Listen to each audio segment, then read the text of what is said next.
Hello बच्चों, let's read this question. This question says that read the sentences and choose the correct statement regarding carcinogen. तो basically इस question में हमें 4 statement given है और हमें करेक्ट स्टेटमेंट को फाइंड आउट करना है with respect to carcinogen. Statement A given is it can be physical, chemical और biological agents. Statement B given is ionizing radiations like UV rays cause DNA damage leading to neoplastic transformation. Statement C given is tobacco smoke contains carcinogen which can cause lung cancer. And statement 4 given is carcinogenic factors can be both internal और external.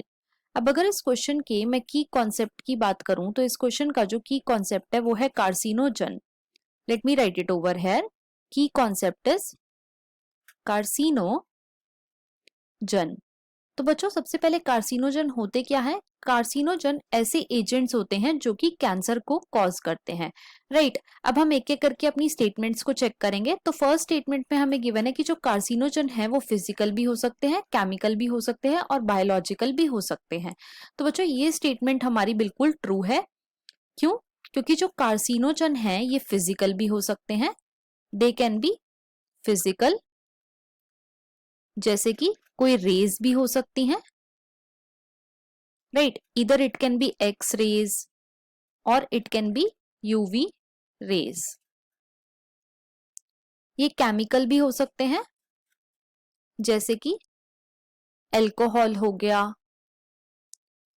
या फिर nicotine हो गया. तो ये क्या है? ये बेसिकली केमिकल है जो कि कैंसर कॉज करते हैं. राइट. और ये बायोलॉजिकल भी हो सकते हैं. They can be biological also.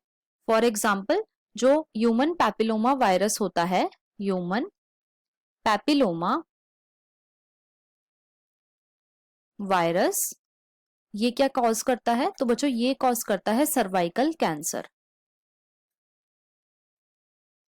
Right. इसीलिए जो हमारी फर्स्ट स्टेटमेंट है वो बिल्कुल ट्रू है. सेकंड में हमें गिवन है ionizing radiations like UV rays can cause DNA damage leading to neoplastic transformation. तो बच्चों ये स्टेटमेंट हमारी फॉल्स है. क्यों? क्योंकि जो यूवी रेज हैं ये क्या है? ये नॉन आयोनाइजिंग रेडिएशन है, लेकिन क्वेश्चन में हमें गिवन है आयोनाइजिंग रेडिएशन. तो इसीलिए जो हमारी स्टेटमेंट बी है वो इनकरेक्ट है. स्टेटमेंट सी में हमें गिवन है tobacco smoke contains carcinogen which can cause lung cancer. ये बिल्कुल ट्रू है. क्यों? क्योंकि जो टोबैको का स्मोक होता है बच्चों उसके अंदर कार्सिनोजन होते हैं जो कि लंग कैंसर को कॉज करते हैं. स्टेटमेंट डी में हमें गिवन है carcinogenic factors can be both internal और एक्सटर्नल. तो बच्चों ये स्टेटमेंट भी हमारी बिल्कुल ट्रू है. क्यों? क्योंकि जो कार्सिनोजेनिक फैक्टर्स होते हैं या तो ये जेनेटिक हो सकते हैं या फिर ये एनवायरमेंटल भी हो सकते हैं. तो इसीलिए जो हमारी स्टेटमेंट डी है वो भी बिल्कुल करेक्ट है. तो हमारी यहाँ पे स्टेटमेंट ए, स्टेटमेंट सी और स्टेटमेंट डी जो है वो बिल्कुल करेक्ट है. और इसके अकॉर्डिंग जो हमारा मोस्ट अप्रोप्रिएट ऑप्शन है वो है option number 2. So the final answer of this question is option number 2. I hope you understood it well. Best of luck.